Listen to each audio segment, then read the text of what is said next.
नमो अरिहन्ताणम् नमो सिद्धाणम् नमो आयर्याणम्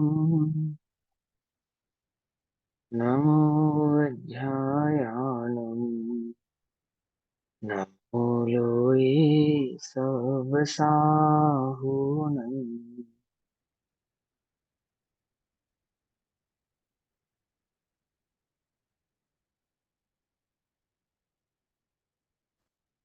मङ्गलं भगवान् वीरू मङ्गलं गौतमोगणी मङ्गलं कुन्दकुन्दार्द्यो जैन धर्मोऽस्तु मङ्गलम् सर्वमङ्गलमाङ्गल्यं सर्वकल्याणकारकम् प्रधानां सर्वधर्माणां जयं जयतु शासनम्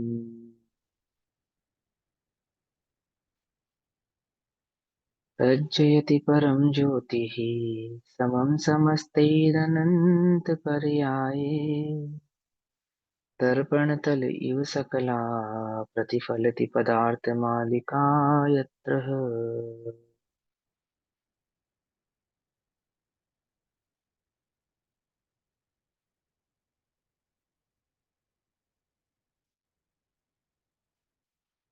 हमारी रात्रिकालीन कक्षा का विषय चल रहा है तेरी पुरुषार्थ सिद्धि उपाय। अपर नाम जिन प्रवचन रहस्य कोश। पुरुषार्थ सिद्धि उपाय श्रावकाचार का ग्रंथ है ना।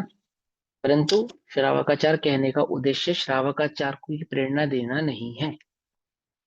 प्रथम तो उपदेश मुनि धर्म का ही दिया जाता है। जो जीव मुनि धर्म को प्रकट करने में समर्थ नहीं है, ऐसे जीवों को श्रावकाचार का उपदेश किया जाता है। श्रावकाचार का उपदेश किस लिए किया जाता है कि श्रावकाचार में बने रहने के लिए नहीं, अपितु मुनि धर्म को प्रकट करने की सामर्थ्य प्रकट करने हेतु, मुनि धर्म को प्रकट करने की सामर्थ्य प्रकट करने हेतु वे श्रावकाचार का उपदेश करते हैं।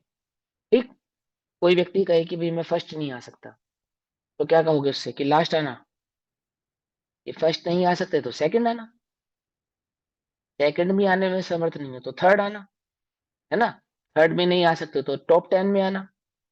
फिर कोई कहे कि टॉप 10 भी नहीं आ सकते तो बेटा कम से कम फेल मत होना, ऐसे कहेंगे ना। यही है ना। तो पहला उपदेश तो क्या है कि मुनि बनना। मुनि नहीं बन सकते कोई बात नहीं, एल्लक बनो। एल्लक नहीं बन सकते क्षुल्लक बनो। क्षुल्लक नहीं बन सकते तो गृहस्थ श्रावक बनो। परंतु अनर्गल और अनाचार की प्रवृत्ति तो करने योग्य नहीं है। पकड़ में ही बात नहीं पकड़ में। चाहते तो हम क्या है, पंच महाव्रत हो। महाव्रत नहीं हो सकते तो अणुव्रत हो।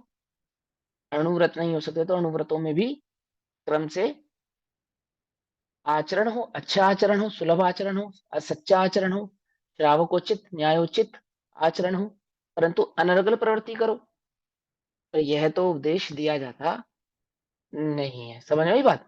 उसी भावना से ही कहा जा रहा है। तो अब त्रादव अर्थात सम्यक दर्शन के पश्चात ही प्रकट होने वाला वह जो धर्म है, जो रत्नत्रय रूप है, ऐसा सम्यक दर्शन ज्ञान चारित्र भाव में सम्यक दर्शन की चर्चा करने के पश्चात, सम्यक ज्ञान की चर्चा करने के पश्चात अब सम्यक चारित्र की चर्चा करते हैं। तो सम्यक चारित्र अधिकार के अंदर सम्यक ज्ञान अंगीकार करने के पश्चात धर्मात्मा पुरुषों को क्या करना चाहिए वही कहते हैं। सम्यक दर्शन के पश्चात सम्यक ज्ञान और सम्यक ज्ञान के पश्चात धर्मात्मा पुरुषों को क्या करना चाहिए तो वही कहते हैं। तो क्या करना चाहिए बताओ भैया। कि धर्मात्मा पुरुषों को करना तो यह चाहिए कि वह सम्यक चारित्र अर्थात नित्य आत्मा में ही अपने स्थिर रहें और आत्मा में ही स्थिर रहने का प्रयत्न करें। करना तो ये चाहिए। समझ में आई बात। अब ये नहीं करने में समर्थ है तो क्या करना चाहिए कि स्वभाव में स्थिरता बने। समझ में आई बात। आत्मा में स्थिरता बने, उसके सपोर्टिव क्या होना चाहिए, सो वह भाव भी साथ की साथ यहाँ पर समझाते हैं। तो क्या कहते हैं, श्लोक नंबर 37 कहते हैं विगलित विगलित विगलित विगलित माने गल गया है, जिन्होंने मोह का नाश नाश कर दिया है। विगलित यानी गला दिया है। क्या गला दिया है? दर्शन मोहे, दर्शन मोह को गला दिया है। विगलित दर्शन मोहे सम्यक सम, सम्मज्ज ज्ञान विदितात् तत्वार्थै नित्यमपि निः प्रकम्पहे सम्यक चारित्रमालम्बयम्। विगलित दर्शन मोहे, देखो सम्यक चारित्र का उपदेश किसको दे रहे हैं, सबसे पहले समझो। 35 नंबर का श्लोक है, सभी को समझने वाली बात है, ये सभी को समझने वाली बात। क्या इंपॉर्टेंट है भैया इसके अंदर? चर्चा कर रहे हैं सम्यक चारित्र की। अब हम समझते हैं चारित्र माने क्या। तो चारित्र का मतलब हम ये समझेंगे, व्रत उपवास तप नियम संयम आदि भाव को चारित्र कहते हैं, यही समझते हैं ना। तो बोलो भैया, चारित्र अंगीकार करना चाहिए या नहीं करना चाहिए? यहाँ करना चाहिए। लेकिन चारित्र अंगीकार करना चाहिए, ये बात कहने के लिए सबसे पहले शर्त क्या लगाई? जिन्होंने दर्शन मोह का नाश कर दिया, अर्थात जिनको मिथ्यात्व का अभाव कर दिया है। सर्वप्रथम करने योग्य क्या है? सर्वप्रथम तो मिथ्यात्व का अभाव करने योग्य है। तो कहते हैं विगलित दर्शन मोह, जिन्होंने दर्शन मोह का नाश कर दिया है। पश्चात सम्यक ज्ञान से जिन्होंने तत्वार्थ को जान लिया है। तत्वार्थ को जाने बिना तो दर्शन मोह का अभाव नहीं हो सकता था, ठीक है ना। तो क्या कहते हैं? जिन्होंने तत्वार्थ को जान लिया है और दर्शन मोह का अभाव कर दिया है। नित्यमपि निकर प्रकंप ही, अर्थात जो सदा काल अकंप, अर्थात दृढ़ चित्त वाले हैं। अकंप है मतलब मैं आत्मा हूं, पर से भिन्न हूं, ऐसे अपने निज चैतन्य एकत्व भाव से जो अकंप है, कंपायमान नहीं है, जो भोगों की बुद्धि वाले नहीं है, पर पदार्थ की बुद्धि वाले नहीं है, जिनका चित्त डोलता नहीं है कि नहीं शायद विषयों में भी सुख होगा, शायद पर पदार्थ में भी सुख होगा, ऐसा नहीं है जिनका चित्त। क्यों अकंप, क्यों है वो दृढ़, क्यों है? क्योंकि उन्होंने सम्यक दर्शन पूर्वक सम्यक ज्ञान पूर्वक उस वस्तु स्वरूप को पहचान लिया है, जान लिया है। ऐसे दृढ़ चित्त वाले, मजबूत चित्त वाले, स्थिर चित्त वाले, एक ऐसे पुरुषों द्वारा सम्यक चारित्र अवलंबन करने योग्य है। क्या कहते हैं? यानी कि दर्शन मोह का अभाव करने के पश्चात, सम्यक ज्ञान की आराधना के पश्चात सम्यक चारित्र का अवलंबन करने योग्य है। जिन पुरुषों ने सम्यक दर्शन पूर्वक सम्यक ज्ञान पूर्वक उस वस्तु स्वरूप को जान लिया है। क्यों है उनको, उनको क्यों कहते हैं ऐसा? क्योंकि उनका चित्त दृढ़ हो गया है। बिना दृढ़ चित्त हुए तो वो दृढ़ प्रवृत्ति कर सकते नहीं है, ऐसा समझा रहे हैं। देखो, सम्यक चारित्र अंगीकार करना चाहिए। कैसे जीवों को सम्यक चारित्र अंगीकार करना चाहिए? कि दर्शन मोह के नाश होने से जो तत्व श्रद्धानी हुए हैं। सम्यक चारित्र कैसे जीवों को अंगीकार करना चाहिए? कि जिन्होंने दर्शन मोह के नाश से क्या प्रकट किया है? तत्व श्रद्धान, यानी कि सम्यक दर्शन प्रकट किया है। ये तो बढ़िया बात कही भैया आपने। हम तो खुद ही कह रहे हैं क्या, कि हमें सम्यक दर्शन नहीं हुआ इसलिए हम सम्यक चारित्र अंगीकार नहीं कर रहे हैं। क्यों? ऐसे ही है ना, ऐसे ही कह रहे हैं ना आचार्य देव हमसे, कि जब सम्यक दर्शन प्रकट होगा तब हम चारित्र प्रकट कर लेंगे। अभी हमें सम्यक दर्शन नहीं हुआ है, इसलिए हम चारित्र पे अंगीकार नहीं कर रहे हैं। तो ऐसा नहीं कहना चाहते ये आपसे। क्या कहना चाहते हैं भैया फिर ये हमसे? आचार्य ये कहना चाहते हैं कि जिसको चारित्र कहते हैं, ऐसा सम्यक चारित्र तो सम्यक दर्शन प्रकट करने के पश्चात ही होता है। पहली बात तो आपसे ये कह रहे हैं। अर्थात सम्यक दर्शन प्रकट किए बिना चारित्र नाम पाता नहीं है। लेकिन आपसे ऐसा नहीं कह रहे हैं कि आप पाप प्रवृत्ति करें। करे तो आप कैसी? चारित्र भाव, जिसको द्रव्य चारित्र कहते हैं, यानी कि मन वचन काया से 5 पाप करने योग्य नहीं है। 5 पापों की प्रवृत्ति करने योग्य नहीं है। 4 कषाय की प्रवृत्ति करने योग्य नहीं है। और अगर आप 5 पाप की प्रवृत्ति नहीं करते हैं, 4 कषाय की प्रवृत्ति नहीं करते हैं, आप अणुव्रती हैं अथवा महाव्रती हैं, ध्यान से समझना, ध्यान से समझना, आप अणुव्रती हैं अथवा महाव्रती हैं, इतना किया तो शाबाश, शाबाश, परंतु वह सम्यक चारित्र नहीं है। तो किसे कहते हैं सम्यक चारित्र? कि वह जो सम्यक दर्शन पूर्वक सम्यक ज्ञान पूर्वक प्रकट होता है, 1 कषाय 2 कषाय 3 कषाय चौकड़ी के अभाव रूप, उसे सम्यक चारित्र कहते हैं, ऐसा कह रहे हैं। ठीक। फिर क्या कहते हैं? जिन्होंने, और कैसे है? जिन्होंने सम्यक ज्ञान से तत्वार्थ जाना है, तथा कैसे है? धारण किए गए आचरण में। कौन सा आचरण धारण किया है? आचरण कौन सा धारण किया है? कि वो जो 1 कषाय चौकड़ी का अभाव प्रकट किया है, वो जो दो कषाय चौकड़ी का अभाव प्रकट किया है, वो जो तीन कषाय चौकड़ी का अभाव प्रकट किया है, वो जो कषाय का अभाव प्रकट किया है, ऐसे और स्वभाव प्रकट किया है। पकड़ में ही बात नहीं, पकड़ में ही। तीन कषाय चौकड़ी का तो अभाव किया है और स्वभाव प्रकट किया है। तो जो स्वभाव प्रकट किया है, उस स्वभाव को, प्रकट किए स्वभाव को स्थिर बनाए रखना चाहते हैं। पकड़ में ही बात नहीं, पकड़ में ही। समझे? उसको क्या कहते हैं? स्थिर। देखो फिर से पढ़ते हैं। धारण किए गए आचरण में निरंतर निष्कंप है। कौन सा आचरण धारण किया उन्होंने? निकषाय भाव का जो आचरण धारण किया है, वीतराग परिणति का आचरण जो उन्होंने धारण किया है। जब एक कषाय चौकड़ी का अभाव होता है जीव को, तो उसके जीवन में जो मन वचन काय रूप प्रवृत्ति होती है, तो वह भी कषाय की मंदता रूप ही होती है। आपो आप होती है, सहज ही होती है, करनी नहीं पड़ती है, सहजता से होती है। ऐसे ही दो कषाय चौकड़ी रूप, तीन कषाय चौकड़ी रूप। तो जो उन्होंने आचरण प्रकट किया है, कौन सा? अंतरंग और बहिरंग, दोनों आचरण प्रकट किए उन्होंने। अंतरंग में तो कषाय का अभाव प्रकट किया है, क्योंकि सम्यक दृष्टि की बात कर रहे हैं। और उस अंतरंग कषाय के अभाव के साथ साथ बाहर में जो परिणति, यानी चारित्र, द्रव्य चारित्र है, उसमें जो चारित्रपना प्रकट हुआ है, यानी कि पापों का अभाव जो प्रकट हुआ है, वो कैसा है? दृढ़ है, उसमें स्थिर रहते हैं। वो ऐसा नहीं है कि अपने जैसा नहीं है, महीने में 4 दिन भैया रात्रि भोजन नहीं करते हम, और बाकी दिन बाकी दिन करते हैं। तो ये क्या है? ये हम दृढ़ हैं, ऐसा नहीं है, दृढ़ आचरण नहीं है।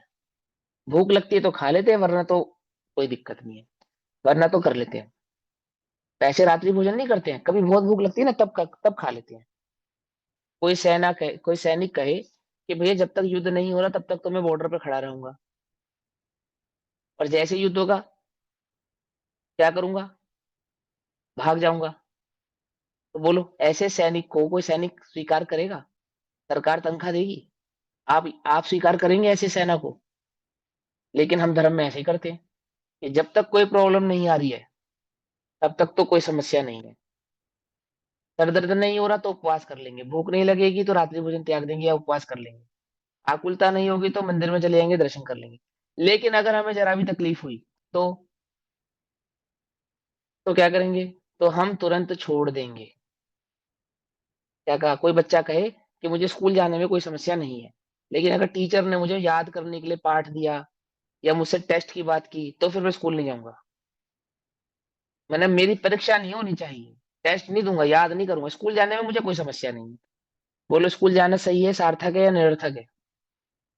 हम कैसा धर्म चाहते हैं कि जब तक कोई आकुलता नहीं हो रही है तब तक तो हमें कोई समस्या नहीं है, लेकिन हमारी इंद्रियों के विषयों में खलल पड़ा, फिर भैया फिर बात अलग है। देखो, फिर हमसे नहीं कहना।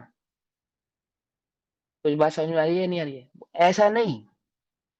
क्या कहते हैं? जिन्होंने वो सम्यक दर्शन प्रकट किया है, सम्यक ज्ञान प्रकट किया है, ऐसे जीवों को जो चारित्र की स्थिरता है, स्थिर है। स्थिर का रहने का मतलब क्या है? कि जब कषाय मंद थी तब तो मंद परिणाम थे ही, लेकिन कषाय की तीव्रता में भी जो पाप रूप आचरण नहीं करते हैं। आती बात समझिए। जब तक प्रसंग नहीं बना तब तक तो पाप किए नहीं, लेकिन प्रसंग बनने पर भी जो पाप नहीं करते हैं। जब तक अनुकूलता थी तब तक तो दृढ़ रहे ही, परंतु प्रतिकूलता आने पर भी जो दृढ़ रहते हैं, उनको कह रहे स्थिर चित्त वाले। आई बात समझ में या नहीं समझ में? स्थिर चित्त वाले माने क्या? अकंपनाचार्य 700 मुनिराज जब तक कोई उपसर्ग नहीं कर रहा था तब तक तो मुनिराज थे ही, विचरण कर ही रहे थे। लेकिन जब जब उपसर्ग आया, तब भी अपने पद का त्याग नहीं किया। समझ में आई बात? जब पंडित टोडरमल जी पे उपसर्ग आया, तो अपने पद का त्याग नहीं किया। बनारसी दास जी पे उपसर्ग आया, सेठ सुदर्शन पे उपसर्ग आया, है ना? और क्या नाम है, जिन्होंने शेर को जलेबी खिलाई थी, सेठ, है ना, अमरचंद, दीवान अमरचंद, इनको उपसर्ग आया। तो क्या किया? दृढ़ चित्त वाले, मुनिराज हो चाहे श्रावक हो, चाहे अणुव्रती हो चाहे महाव्रती हो। समझ में बात? जो दृढ़ चित्त वाले हैं, मतलब यूं तो अपने अपने धर्म में तो स्थिर रहते ही हैं, प्रसंग बनने पर भी जो अपनी स्थिरता को त्यागते नहीं है, छोड़ते नहीं है। जब तक सीता राज महलों में थी, अपने पिता की सुरक्षा में थी, अथवा पति की सुरक्षा में थी, तब तक तो अणुव्रति थी ही, सती थी ही। लेकिन जब अपनी पति की सुरक्षा से बाहर गई, उपसर्ग का काल आया, तो भी उसने अपने सतीत्व को त्यागा नहीं। चंदन बाला ने अपने सतीत्व को त्यागा नहीं। समझ में आ रही बात, नहीं समझ में आ रही है? क्या कहा, दृढ़ चित्त वाले प्रसंग नहीं बनने पर तो दृढ़ थे ही, परंतु प्रतिकूलताओं के प्रसंग बनने पर भी जो दृढ़ रहते हैं। आ रही है बात, समझ में नहीं आ रही है? कि भैया जब तक नजर नहीं लगेगी तब तक तो कोई समस्या नहीं है, लेकिन हमें नजर लग गई तो फिर काला धागा बांधना पड़ेगा। बांधना पड़ेगा, नहीं बांधना पड़ेगा? क्यों? फिर तो हमें आमुक आमुक मंदिर भी जाना पड़ेगा, आमुक आमुक देवता के आगे फल भी चढ़ाना पड़ेगा। ऐसा है या नहीं? कुछ बात समझ में आई? जब तक ग्रहित मिथ्यात्व का पोषण करने का प्रसंग नहीं बनेगा, तब तक तो हम सम्यक दृष्टि है, व्यवहार सम्यक दृष्टि, देव शास्त्र गुरु की श्रद्धा नहीं है। लेकिन यदि कदाचित कोई प्रसंग बना, तो फिर ग्रहित मिथ्यात्व का पोषण तो करना ही पड़ेगा। है या नहीं? अरे कुछ बात समझ में आ रही है, नहीं आ रही है? दृढ़ चित्त मतलब किसको कहते हैं? देखो क्या कहते हैं, धारण किए गए आचरण में निरंतर निष्कंप है, कंपायमान होते नहीं है, निष्कंप है। पहले तो हम बहुत धर्म करते थे, फिर एक दिन क्या हुआ, फिर एक आमुक आमुक घटना घटी, फिर हमारा धर्म पे से क्या हो गया, विश्वास उठ गया। समझ में बात, नहीं समझ? पांच इंद्रिय की अनुकूलता जब तक बनी रही, तब तक तो हम निष्कंप थे। प्रतिकूलता आते ही क्या हो गए हम, कंपायमान हो गए। ऐसे नहीं, ऐसे नहीं। सर दर्द हो गया, तकलीफ हो गई, कोई रोग हो गया, कोई प्रतिरोग हो गया, कोई आदि हो गई, कोई व्याधि हो गई, कोई बाहरी उपसर्ग हो गया, तो हम बदल गए, ऐसा नहीं। जब तक अकलंक निकलंक को किसी ने पहचाना नहीं था, तब तक तो वो जिन भक्त थे ही। लेकिन जब किसी ने पहचान लिया, तब तब भी जिन भक्ति छोड़ी नहीं। कुछ बात समझ में आ रही है, नहीं समझ में आ रही है? समझ रहे हो निष्कंप किसको कहते हैं? प्रसंग बनने पर भी जो अपने धारण किए गए व्रतों को त्यागते नहीं है, छोड़ते नहीं है। स्वेटर कब पहनते हो? कि भैया सर्दियों में है, और गर्मी आने पर उतार देते हो। ऐसे, ऐसा नहीं, ऐसे नहीं है मुनिराज, कि ठंड हुई तो वस्त्र धारण कर लिए, गर्मी हुई तो वस्त्र उतार दिए। ऐसे नहीं है मुनिराज। समझ नहीं बात, या नहीं समझी? जिस जिस वस्तु का त्याग कर दिया है, वो कौवे का मांस त्याग करने वाला भील, कि साहब हम कौवे का मांस नहीं खाते, नहीं खाते तो त्याग दो। तो उस जो मांस हम खाते नहीं है, ऐसा ऐसे मांस का त्याग करने के पश्चात जान की बाजी, जान की बन पड़ी, ऐसा प्रसंग बनने पर भी त्यक्त विषय का जिसने सेवन नहीं किया, निष्कंप। पकड़ में ही बात, या नहीं पकड़ में ही? हम्म? बोलो भैया, लाल निशान की दवाइयों का त्याग है हमारा कब तक? कि जब तक उसका सब्स्टिट्यूट नहीं मिल रहा है तब तक। बात अगर जान की है तो फिर बात अलग है? अगर मेरी जान बचती हो और एक की जान जाती हो, तो मैं पहले अपनी जान बचाऊंगा। बचाऊंगा या नहीं बचाऊंगा, बोलो? क्या करूंगा? पहले अपनी बचाऊंगा। हाँ, जब तक मेरी जान पे बन नहीं आ रही तब की बात अलग है। तब तक तो मैं प्योर शाकाहारी हूँ, जैन हूँ एकदम पक्का। और कैसा जैन हूँ, कि मरने की कीमत तक का जैन हूँ। और जब सच्चे में मरने की बात आए, तब सोचना पड़ेगा कि क्या करना उचित है, क्या करना उचित नहीं है। पकड़ रहे पॉइंट? क्यों सम्यक दर्शन की बात पहले कह रहे हैं? क्योंकि मिथ्या दृष्टि क्या है, जिसे विषयों में सुख भासित है, जिसे देह में सुख लगता है, वो दृढ़ होता नहीं है। समझे? तो क्या कहते हैं, धारण किए गए आचरण में, जिस आचरण को उसने धारण किया है। अब यहाँ बाह्य आचरण की भी बात बता दी और सम्यक दर्शन पूर्वक, यानी जिस आत्मा को निज स्वभाव से स्वीकार किया है कि मैं हूं, ऐसे उस निज चैतन्य ज्ञायक भाव को प्रसंग बनने पर भी जो छोड़ते ही नहीं है, जिनका स्वप्न में भी यह धारणा नहीं बदलती है कि मैं निज चैतन्य ज्ञायक भाव हूं, इसके सिवा, इसके अलावा अन्य कुछ और हूं, ऐसा परिणाम जिनको उत्पन्न होता नहीं है। धारण किए गए आचरण में निरंतर निष्कंप हैं, जो ग्रहण किए हुए आचरण को किसी भी प्रकार नहीं छोड़ते। क्या लिखा? ग्रहण किए गए आचरण को किसी भी प्रकार नहीं छोड़ते। कोई प्रकार, कोई कारण आ जाए, क्या नहीं करते? छोड़ते नहीं है। किसको नहीं छोड़ते? इंद्रियों को, विषयों को, किसको? आचरण को। आचरण अर्थात स्थिरता को। समझ में बात? ऐसे जीवों को सम्यक चारित्र अंगीकार करना चाहिए। दृढ़ चित्त वाले जीवों को सम्यक चारित्र अंगीकार करना चाहिए। और चित्त दृढ़ किनका होता है? जिन्हें वस्तु स्वरूप समझ में आया होता है, उनको होता है। और वस्तु स्वरूप किनकी समझ में आया होता है? अर्थात वह सम्यक दृष्टि ही है जो वस्तु स्वरूप के जानकार हैं, जानने वाले हैं, जिन्होंने उस स्वरूप को अंतर से अनुभूत किया है, प्रकट किया है। ऐसे जीवों को सम्यक चारित्र अंगीकार करना चाहिए। अंगीकार करना चाहिए, ये उपदेश की भाषा है। सम्यक चारित्र उनको सहजता से ही होता है, ऐसा वस्तु का स्वरूप है।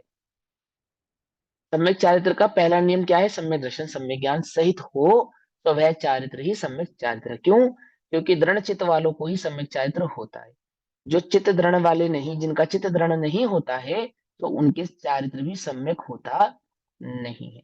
परंतु ऐसा कहकर वे आपसे ये नहीं कह रहे हैं कि आप पाप प्रवृत्ति करें, आप छूट है आपको पाप में प्रवृत्ति करने की, ऐसा नहीं कह रहे।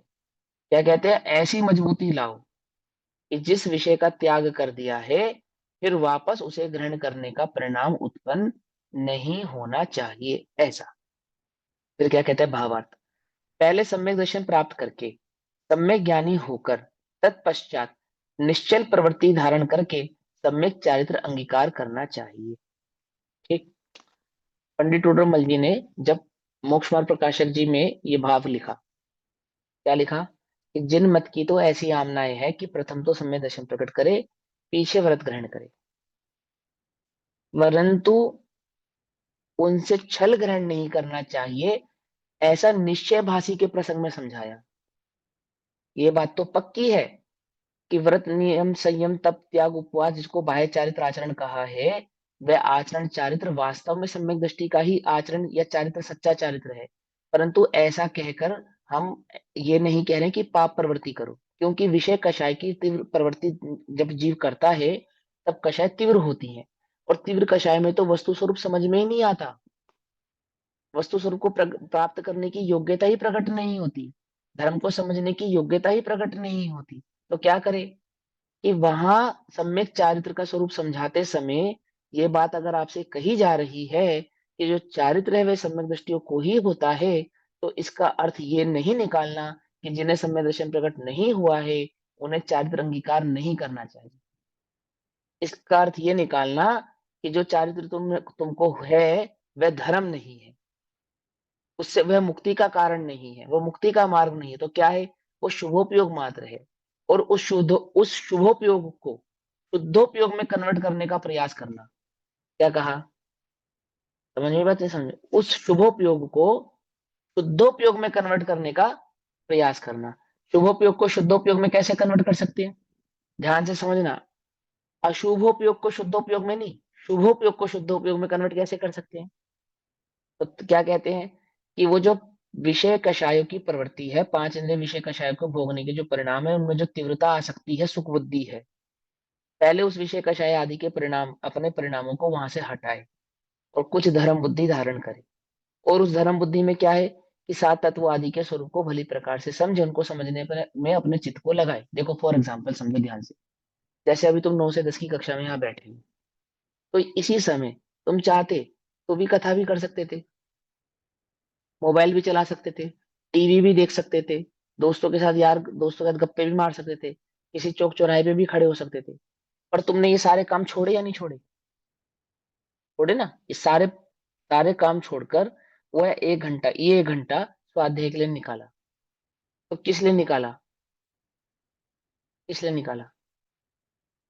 कि भैया वो टीवी में आजकल कुछ नया आ नहीं रहा था, इसलिए सोचा आपकी क्लास ज्वाइन कर लूं, है? इसलिए निकाला। इसलिए निकाला।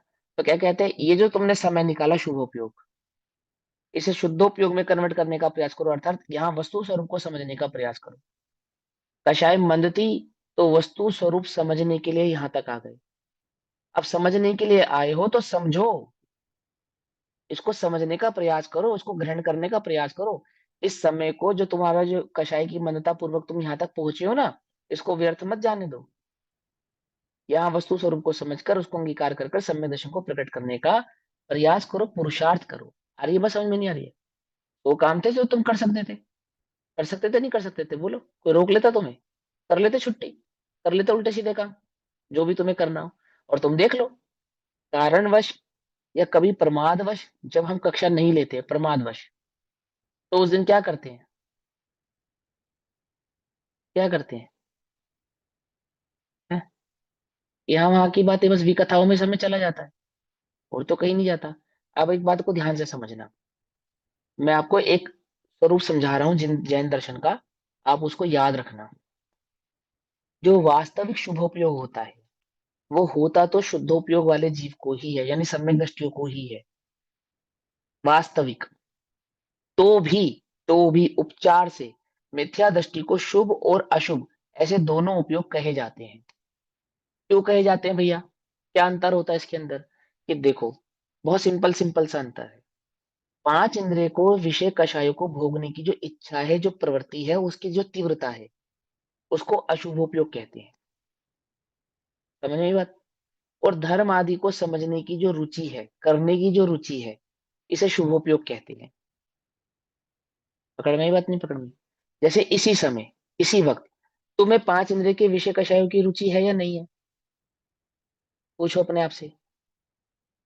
है? अंतरंग में रुचि है। अंतरंग में पांच इंद्रिय के विषय सुख रूप लगते हैं, रुचि तो है। लेकिन तो भी उन्हें छोड़कर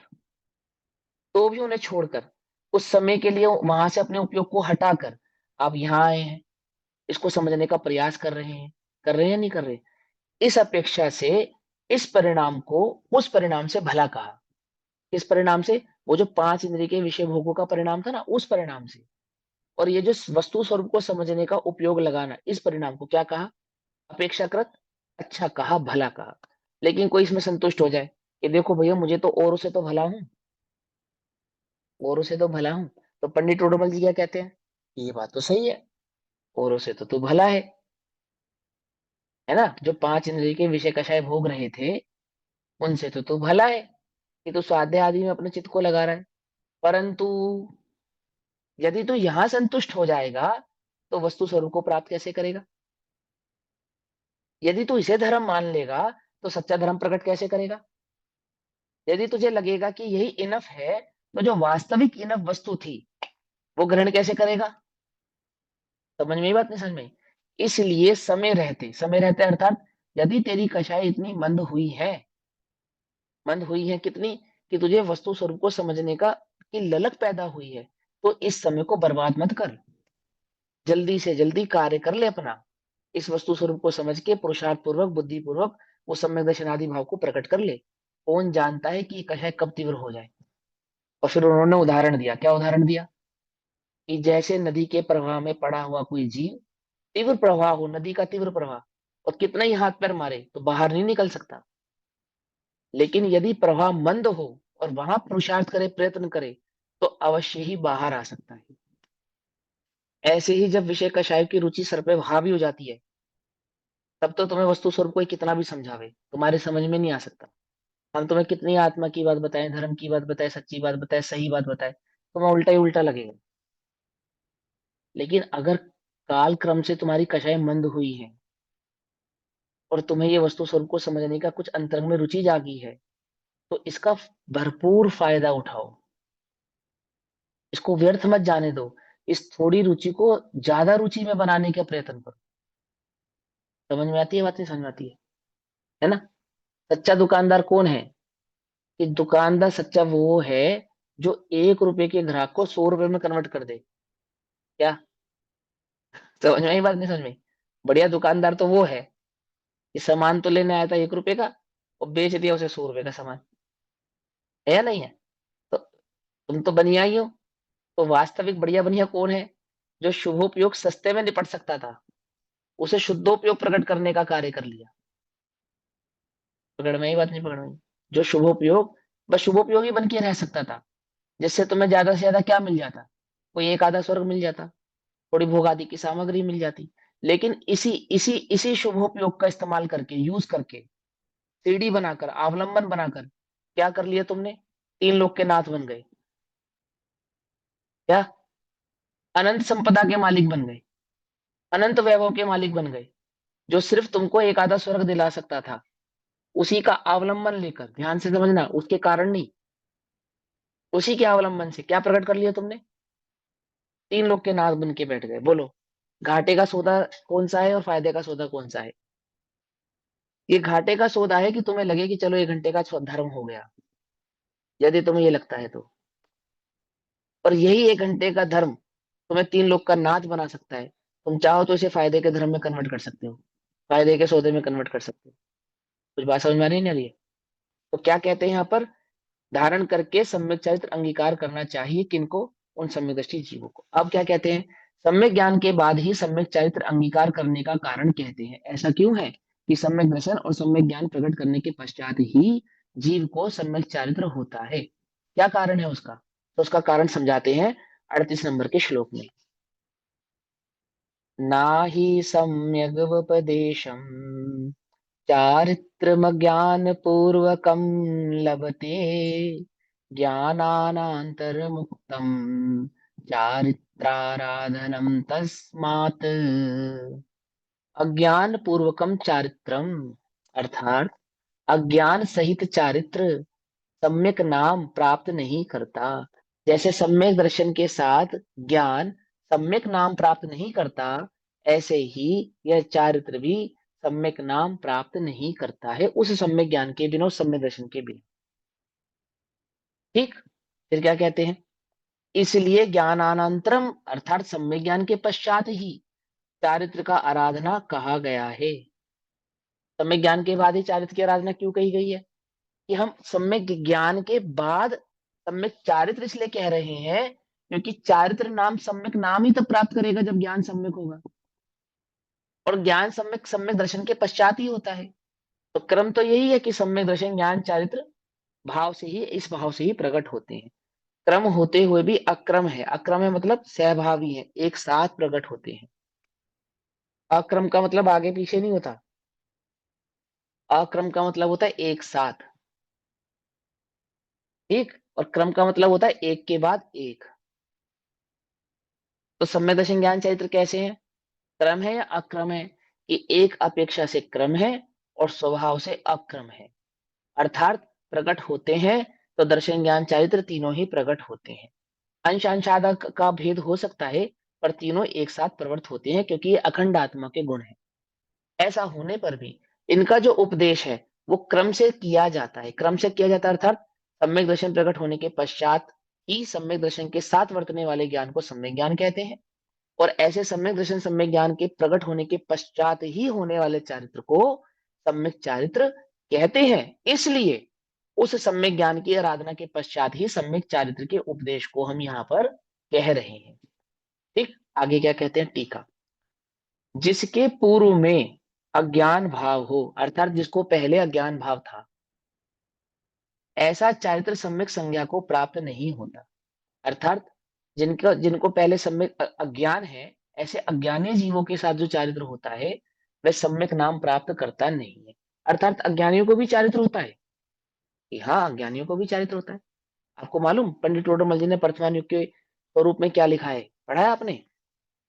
तमो शरण में सभी मुनिराज सम्यक दृष्टि नहीं होते। क्या लिखा है? तमो शरण में सभी मुनिराज सम्यक दृष्टि नहीं होते। तो भी वे सभी मुनिराज तो होते हैं, है ना? अब ये थोड़ा सा, ये जैन दर्शन का ये भाव बड़े ध्यान से समझना। क्या कहते हैं? जो आचरण है, चारित्र है, जो मन वचन काय की परिणति प्रवृत्ति है, ऐसी काय की जो प्रवृत्ति है, मन वचन की जो प्रवृत्ति है, यदि ये निर्दोष है, बिल्कुल निर्दोष, कोई गड़बड़ नहीं है इसके अंदर, रंच मात्र भी दोष नहीं है, तो पूजनीय है, पूजनीय है। ऐसा होने पर भी यदि सम्यक दर्शन नहीं है, तो क्या कहते हैं? वो चारित्र सम्यक नहीं है। क्या कहते हैं? वो चारित्र सम्यक नहीं। ये बड़े ध्यान से समझना, ये भाव समझना। ये सबसे खतरनाक काम है। देखो क्या कहते हैं, जिसके पूर्व में अज्ञान भाव हो, अर्थात जिसके पहले अज्ञान भाव हो, पहले अज्ञान भाव हो अर्थात जो अज्ञानी है, ऐसे अज्ञानी जीव के यदि चारित्र भी है तो वो सम्यक चारित्र नहीं है। अपने लिए ये ग्रंथ हम किसके लिए पढ़ रहे हैं? औरों के लिए पढ़ रहे हैं, अपने लिए पढ़ रहे हैं? अपने लिए पढ़ रहे हैं। क्या कह रहे हैं हमसे? यदि तुम्हें चारित्र है, कदाचित तुम्हें चारित्र है, जितना भी है, जितना भी चारित्र है, शाबाश। परंतु परंतु क्या वह सम्यक नहीं है? यदि सम्यक दर्शन नहीं है तो वह सम्यक नहीं है, यदि सम्यक ज्ञान नहीं है तो। ये भूल मत करना कि मेरे तो जो चारित्र है वो सम्यक चारित्र है। जब गुरुदेव, जो गुरुदेव है ना, गुरुदेव, उनका विरोध सारे भारत में किस बात के लिए हो रहा था?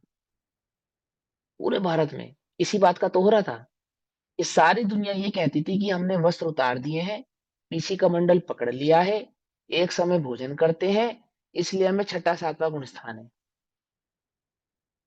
और गुरुदेव कह रहे थे कि जैन दर्शन की ये आमनाएं नहीं है, ये बात तो सच्ची है कि जिनको छठा सातवां गुण स्थान होता है उनके पीछे का मंडल होते हैं, वे एक समय भोजन करते हैं, पंच महाव्रतधारी होते हैं, नग्न होते हैं, 22 को सहने वाले। तो ये बात तो साची है, इसमें तो कोई असत्य नहीं है। परंतु वह चारित्र सम्यक दर्शन प्रकट होने के पश्चात ही कहलाता है, पहले नहीं कहलाता। तो क्या गलत कह रहे थे वो? और पूरा पूरा पूरा समाज एक तरफा क्या कह रहा था? क्योंकि वस्त्र उतार दिए हैं इसलिए हमारा चारित्र सम्यक है। बोलो, कुछ बात समझ में आई या नहीं समझ में आई? क्योंकि मैं सिर्फ देवशास्त्र गुरु की पूजा करता हूँ, अन्य किसी के आगे सर नहीं झुकाता हूँ, इसलिए मैं सम्यक दृष्टि हूँ। और इतना ही नहीं, इससे भी ऊपर की बात थी, क्योंकि हम जैन हैं और हम देवशास्त्र गुरु को भी पूजते हैं। क्या समझे? क्या समझे? उसको क्या कहते हैं? इसलिए हम सम्यक दृष्टि हैं। देखो आपको एक बात बताता हूँ। मैंने एक 25 बोल की पुस्तक पढ़ी, श्वेतांबरों में बहुत प्रचलित है। जो श्वेतांबर भाई बहन होंगे उन्होंने पढ़ी होगी, 25 बोल पढ़ी है। उस 25 बोल के अंदर एक लेसन है, दृष्टि तीन। क्या लेसन है? दृष्टि तीन। तो तीन दृष्टि का जब वहां समझाया गया, दृष्टि तीन किसको कहना, यानी तीन प्रकार की दृष्टि होती है, तीन दृष्टि कहलाती है। तो सबसे पहले उन्होंने बोला सम्यक दृष्टि, फिर बोला मिथ्या दृष्टि, और फिर बोला मिश्र दृष्टि। ऐसे तीन प्रकार की दृष्टि होती है। तो बोले सम्यक दृष्टि किसको कहना? बोले जो देव शास्त्र गुरु के सिवा अन्य किसी की पूजा ना करता हो वो सम्यक दृष्टि। फिर मिथ्या दृष्टि किसको कहना? कि जो मात्र कुदेव कुगुरु को शास्त्र की पूजा करता हो वो मिथ्या दृष्टि। और मिश्र दृष्टि किसको कहना? जो देवशास्त्र गुरु की भी पूजा करता हो और कुदेव आदि की भी पूजा करता हो वो मिश्र दृष्टि, यानी वो सम्यक दृष्टि भी है और मिथ्या दृष्टि भी है। बोलो भैया, ये जैन दर्शन की आमनाएं है। कुछ बात समझ में आ रही है नहीं आ रही है? वस्तु स्वरूप नहीं समझने वाले को क्या लगता था? पंडित बनारसी दास जी ने लिखा कि मैं ऐसा निश्चयभाषी हो गया था कि मुझे क्या लगता था, हम पांच, उनका ग्रुप था, 4-5 लोगों का ग्रुप था। तो मंदिर की धर्मशाला में वो स्वाध्याय करते थे, है ना? तो वो 5 लोगों के ग्रुप को क्या भ्रम हो गया वस्तु स्वरूप नहीं समझने के कारण, कि वो पांचों जन कमरा बंद करके वस्त्र उतार लेते थे। तो कहते थे अब हम मुनि हो गए, अब हमारा इस समय क्या हो गया, छठा सातवां गुण स्थान हो गया। और फिर वस्त्र पहन लेते थे, अब हमारा चौथा पांचवा गुण स्थान हो गया। उनका गुण स्थान कैसे घटता बढ़ता था? दरवाजा बंद करके वस्त्र उतारे तो छठा सातवां गुण स्थान, माने स्नान करने गए तो छठा सातवां गुण स्थान, स्नान करके लौटे तो चौथा पांचवा गुण स्थान। कुछ बात समझ में आई या नहीं समझ में आई? है? ऐसे ऐसे गुण स्थान बढ़ रहे घट रहे थे। और ये आज भी है। आप ये मत समझो कि आज नहीं है, आज भी कितने ही जीवों को ये भ्रम है। जितने काल हम स्वाध्याय कर रहे हैं उतने हमें अनंत अनुबंधी नहीं है। जितनी देर हम मंदिर में बैठे हैं पूजा पाठ कर रहे हैं उतनी देर हम मिथ्या दृष्टि नहीं है। कुछ बात समझ में आई? उतनी देर तो हम आप हमें मिथ्यात्व की मुख्यता कैसे कह सकते हैं? और यहाँ कह रहे हैं कि भाई चारित्र है, चारित्र का निषेध नहीं कर रहे हम। जिसे लोक में चारित्र कहते हैं ऐसी संज्ञा का निषेध नहीं कर रहे हम। तेरे पंच महाव्रत भी हो सकते हैं, तेरे अणुव्रत भी हो सकते हैं, और तेरे अष्टमूल गुण भी हो सकते हैं, उसका निषेध नहीं कर रहे हैं। परंतु वे सम्यक तभी होंगे जब सम्यक दर्शन के साथ होंगे, और यदि सम्यक दर्शन के साथ नहीं है तो फिर वे सम्यक नहीं है, ऐसा कह रहे हैं। लेकिन जीव को क्या भ्रम है कि मेरे तो सम्यक है। क्यों सम्यक है? क्योंकि मैंने वस्त्र आदि उतार दिए है, मैं एक समय भोजन करता हूं, अथवा मैं महाव्रती हूं, अथवा मैं अणुव्रती हूं, अथवा मैं जैन श्रावक हूं, तो मेरा जो चारित्र है वो तो सम्यक चारित्र ही है। यानी आज से लगभग 1000-1500 साल पहले जब ये पुरुषार्थ सिद्धि उपाय लिखा जा रहा था, उस समय भी इस भ्रांति के जीव मौजूद थे जो ये मानते थे कि ये जो व्रत तप त्याग उपवास संयम आदि हमने पालन किया है, भले ही हमें सम्यक दर्शन आदि सात तत्वों की आत्मा की खबर नहीं हो, तो भी हम सम्यक चारित्र को धारण करने वाले सम्यक चारित्र वाले जीव हैं, अर्थात हमारा पांचवा अथवा छठा सातवां गुण स्थान है। समझ में आ रही बात? नहीं समझ में आ रही? चारित्र के गुण स्थान कौन से माने गए? पांचवें गुण स्थान से ऊपर के गुण स्थान, यानी पांचवें से लेकर जितने भी गुण स्थान है, ये चारित्र के गुण स्थान कहलाते हैं। समझ में आई बात?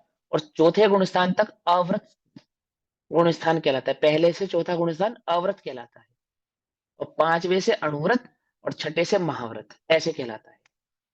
और अरंतों का चारित्र सकल चारित्र यथाख्यात चारित्र कहलाता है ना? तो देखो यहां समझाते हैं।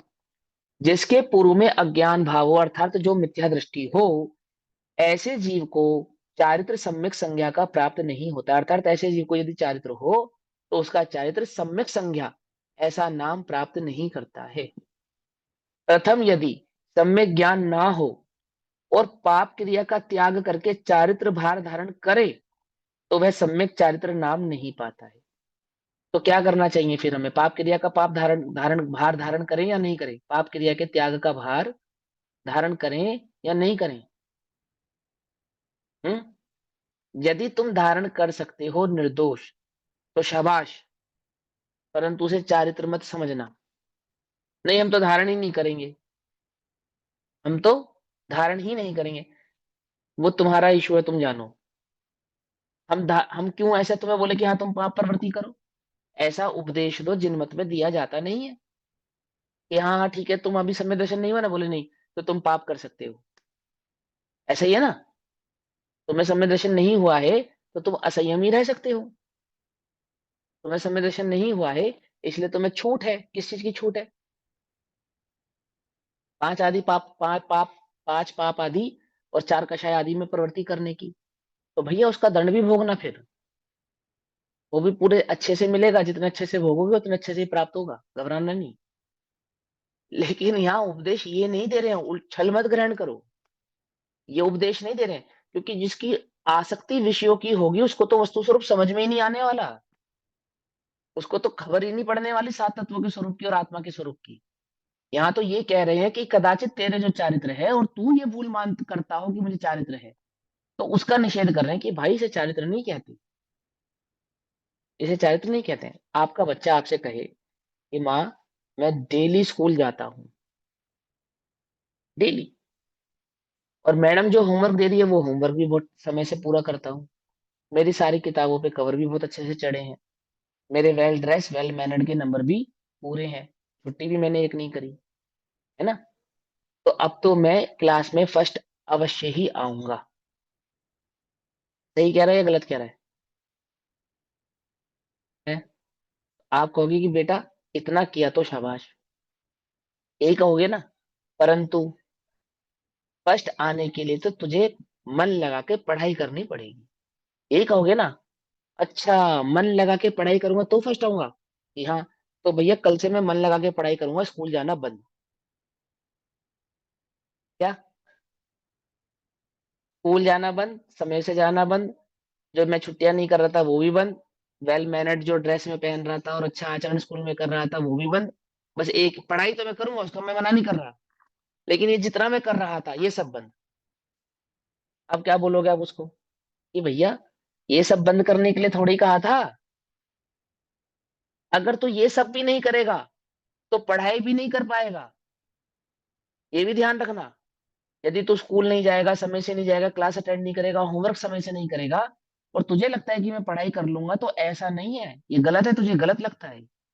समय से स्कूल जा, समय से क्लासेस ज्वाइन कर, समय से अपना होमवर्क कर, जैसा मैडम बताए ऐसा अच्छा व्यवहार रख और पढ़ाई कर, तो तू फर्स्ट आएगा, ऐसे कहेंगे ना। लेकिन वहां तो इतना चतुर है तू। हम यहाँ कहते हैं कि चारित्र आदि भाव सम्यक दर्शन के पश्चात ही संज्ञा नाम पाते हैं, ये आपने बढ़िया कहा। अब क्या करूंगा? अब पांच पापों की प्रवृत्ति तो तभी छोड़ूंगा जब सम्यक दर्शन प्रकट कर लूंगा। विषय कषाय की आसक्ति तो तभी छोड़ूंगा जब सम्यक दर्शन प्रकट कर लूंगा, क्योंकि उससे पहले तो छोड़ने का कोई फायदा ही नहीं है ना। मैं ऐसा मिथ्या चारित्र ग्रहण करना नहीं चाहता, मैं तो सम्यक चारित्र ही ग्रहण करूंगा। क्या? कि भाई यदि पांच पापों में प्रवृत्ति करेगा, अनर्गल प्रवृत्ति करेगा, विषय कषाय की आसक्ति नहीं छोड़ेगा, मंद कषाय आदि परिणामों में प्रवृत्त नहीं होगा, तो वस्तु स्वरूप भी समझ में आने वाला नहीं है, या आत्म भाव भी तेरे ज्ञान का विषय बनने वाला नहीं है। तीव्र कषायों में तो ये वस्तु स्वरूप की बात ठहरती नहीं है। कुछ बात समझ में आ रही है, नहीं आ रही है? ऐसा उपदेश नहीं कर रहे हैं जैसा तुम ग्रहण कर रहे हो। उपदेश ये कह रहे हैं कि चारित्र संज्ञा सम्यक दर्शन प्रकट करने के पश्चात नाम पाती है, ये उपदेश कर रहे हैं। तो क्या कहते हैं? प्रथम यदि सम्यक ज्ञान ना हो और पाप क्रिया का त्याग करके चारित्र भार धारण करे, तो वह सम्यक चारित्र नाम नहीं पाता है। जैसे बिना जाने औषधि का सेवन करे तो मरण ही हो, ऐसी कोई भी दवाई उठा के खा लो, कि भैया दवाई जान बचाती है जान लेती है? दवाई का काम क्या है, जान लेना या जान बचाना है? आजकल तो बहुत अच्छा इंग्लिश में एक शब्द है ड्रग्स, दवाइयों को भी ड्रग्स कहते हैं, है ना? और ड्रग्स को भी ड्रग्स कहते हैं। तो भैया ड्रग्स कैरी कर सकते हैं या नहीं कर सकते हैं? कि भारत में ड्रग्स इलीगल है, तो ड्रग्स इलीगल है, इसका इसका मतलब है कि मेडिसिन इलीगल है, ऐसा नहीं है इसका अर्थ। पकड़ में बात नहीं पकड़ में? ड्रग्स दोनों को ही कहते हैं, कहते नहीं कहते हैं? तो क्या कहते हैं बोलो? औषधि सेवन करे तो मरण कैसे हो सकता है? अरे औषधि के जाने पहचाने बिना किसे औषधि कहना, सम्यक औषधि किसे कहना, रोग के अनुसार औषधि ग्रहण नहीं करे तो क्या हो जाता है? मरण हो जाता है, हो सकता है। उसी प्रकार सम्यक ज्ञान रहित चारित्र का सेवन करना संसार को बढ़ाता है। क्यों बढ़ाता है? क्योंकि वह आर्त और आर्त ध्यान का कारण बनने लगता है। आर्त ध्यान का, क्योंकि अंतरंग में आत्मा के आधार से तो सुख उत्पन्न नहीं किया। ठीक। और एक मिथ्या मान्यता और पुष्ट कर ली, क्योंकि मैं चारित्र पालन करता हूं इसलिए मैं धर्मात्मा हूं। बस अब जो धर्मात्मा होने का जो वास्तविक मार्ग था वो तो क्लोज हो गया ना, खत्म। तुमने पीतल को ही सोना मान लिया, अब हो गई बात ही खत्म हो गई। सोने की खोज करते तो कदाचित तुम्हें प्राप्त हो जाता, पर तुमने मान ही लिया, स्वीकार ही कर लिया कि यही स्वर्ण है। जब तुमने उस मिथ्या चारित्र को धर्म स्वीकार ही कर लिया, तो अब सच्चे धर्म की खोज भी खत्म हो गई, मिलेगा तो तब, प्राप्त तो जब होगा।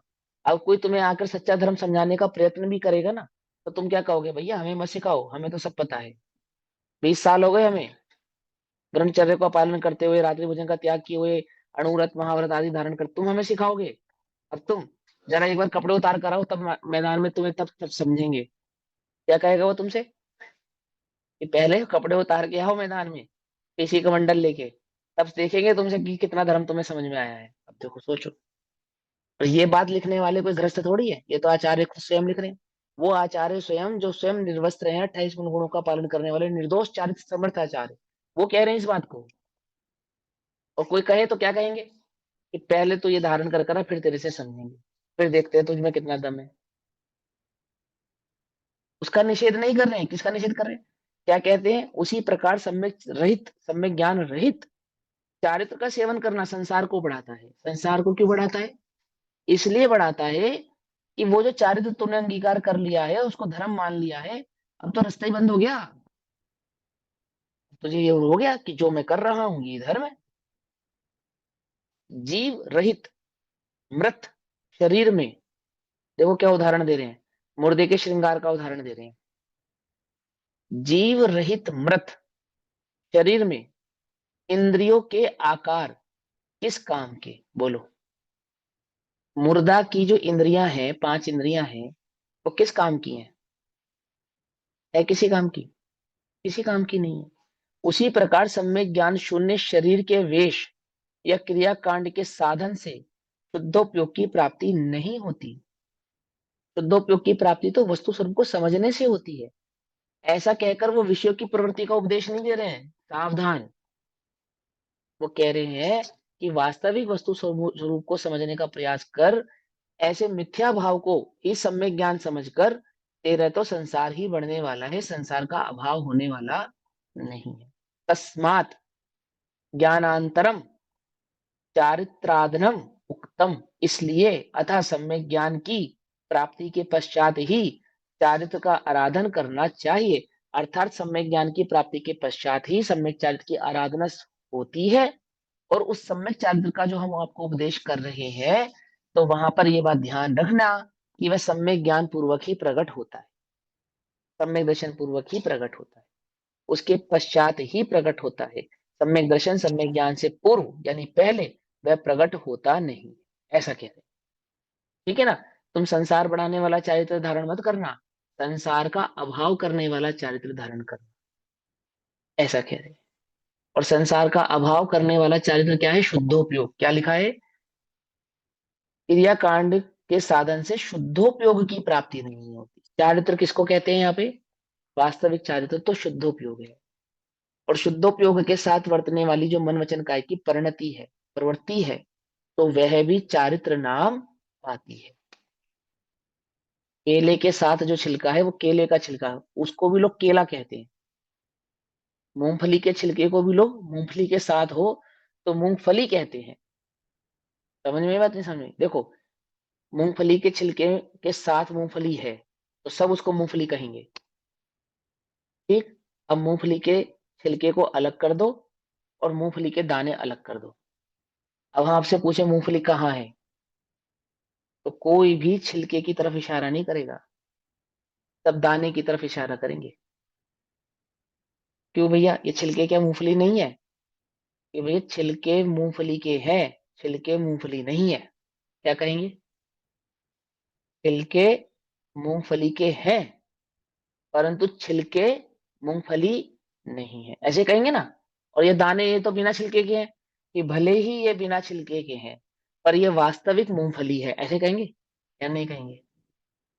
इसमें तो छिलके ही नहीं है, कि भले ही छिलके ना हो पर मूंगफली तो यही है। इसके कारण ही ये छिलके मूंगफली कहला रहे थे। ऐसे वो सम्यक दर्शन सम्यक ज्ञान के कारण ही वो चारित्र सम्यक चारित्र कहलाता है। सम्यक दर्शन सम्यक ज्ञान अंतरंग धर्म नहीं है, अंतरंग परिणति नहीं है, शुद्धोपयोग नहीं है। तो शुद्धोपयोग के बिना वो मन वचन काय की परिणति भी धर्म नहीं है, चारित्र नहीं है। समझ में? बात नहीं समझ में आई? छिलके बिना मूंगफली के हो सकते हैं, पर बिना मूंगफली के छिलके छिलके ही होते हैं, मूंगफली नहीं होती है। और मूंगफली छिलकों के साथ होती है, हो सकती है। ऐसा होने पर वे छिलके सहित मूंगफली, छिलके भी मूंगफली कहलाते हैं। और वो छिलके जब तोले जाते हैं मूंगफली के साथ, तो किस भाव तोले जाते हैं? बोलो।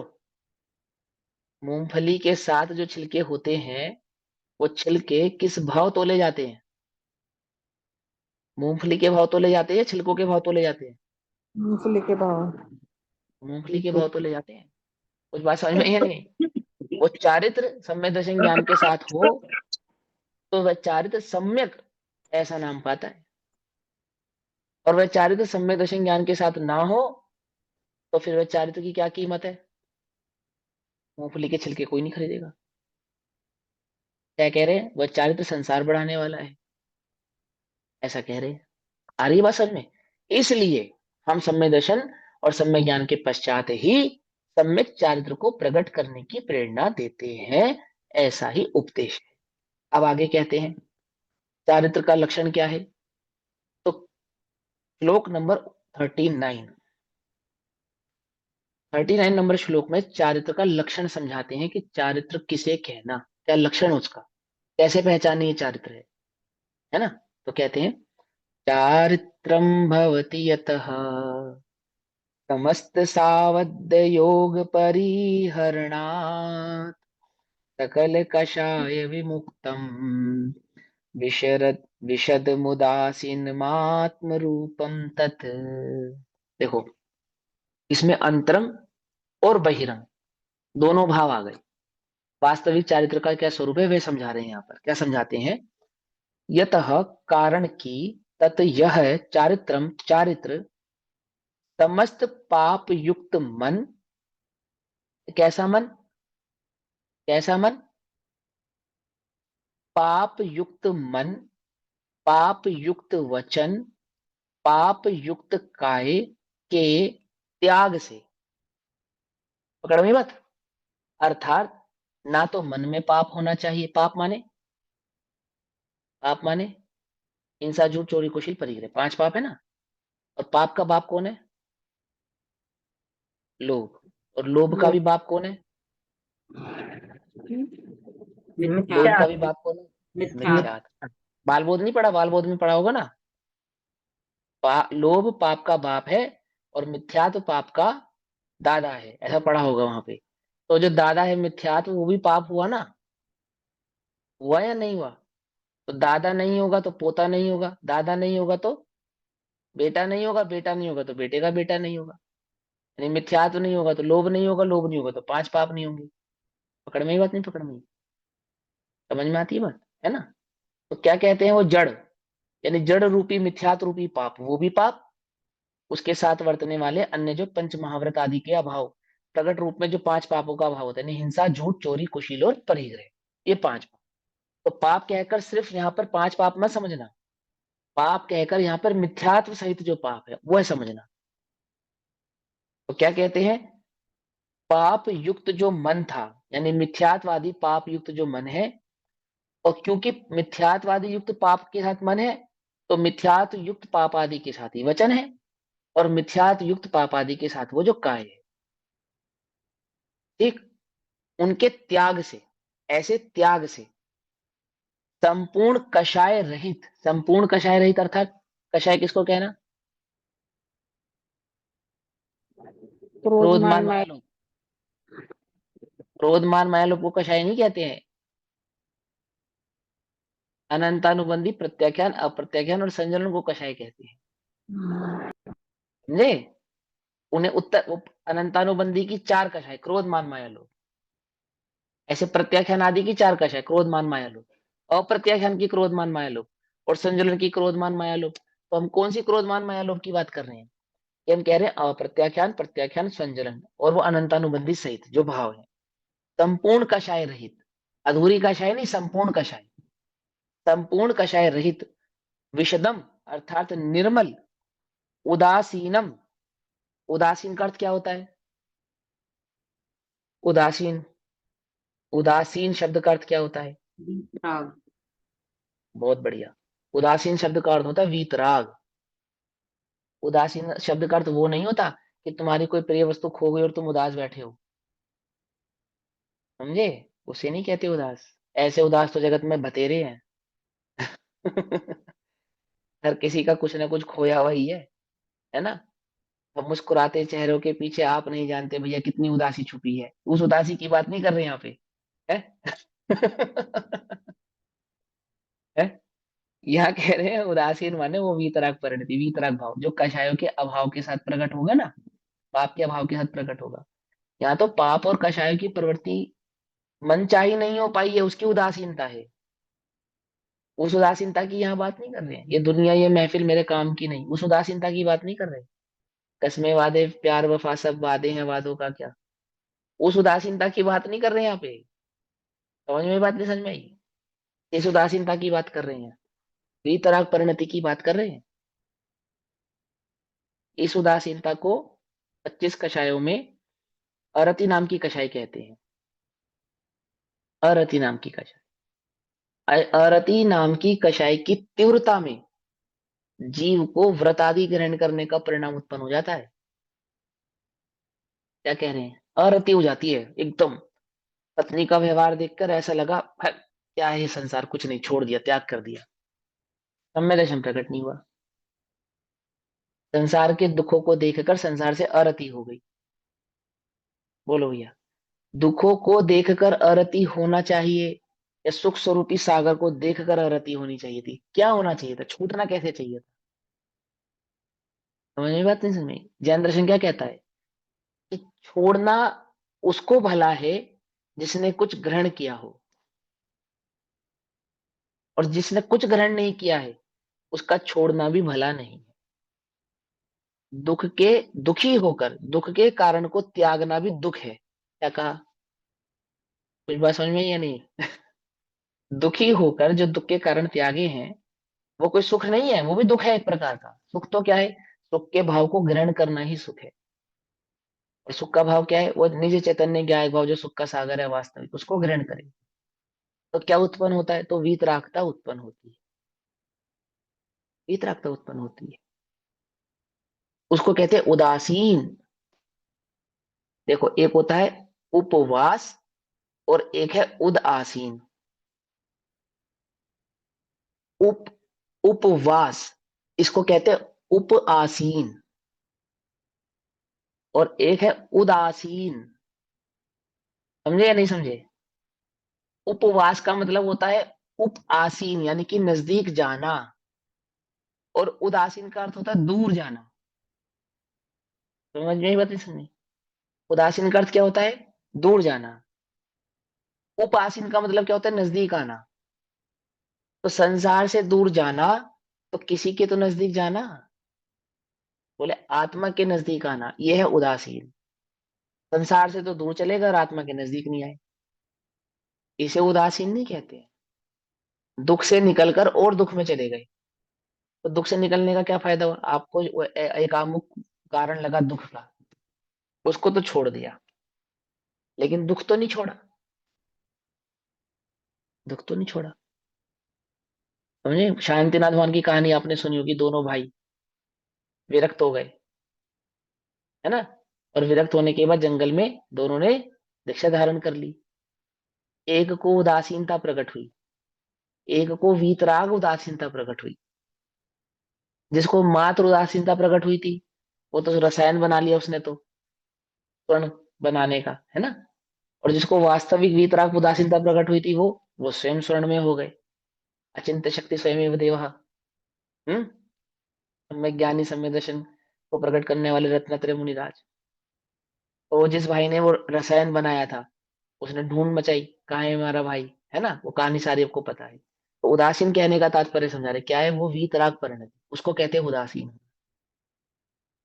पदार्थों से विरक्ति रूप, विरक्त होना। और आत्मरूपम, आत्मस्वरूप भवती, होता है। पदार्थों से विरक्त होता है तो आत्मस्वरूप होता है। उसको क्या कहा? उदासीन भाव। इसका नाम चारित्र है। तो अब इस चारित्र की व्याख्या हम अगली कक्षा में करेंगे। तब तक के लिए सभी को जय जिनेन्द्र। अभी समय हुआ। ओम नमः सिद्धेभ्यः। निज निधि निज में बताई, यह अनंत उपकार है। उसके लिए जिनवाणी माँ को वंदना शतबार।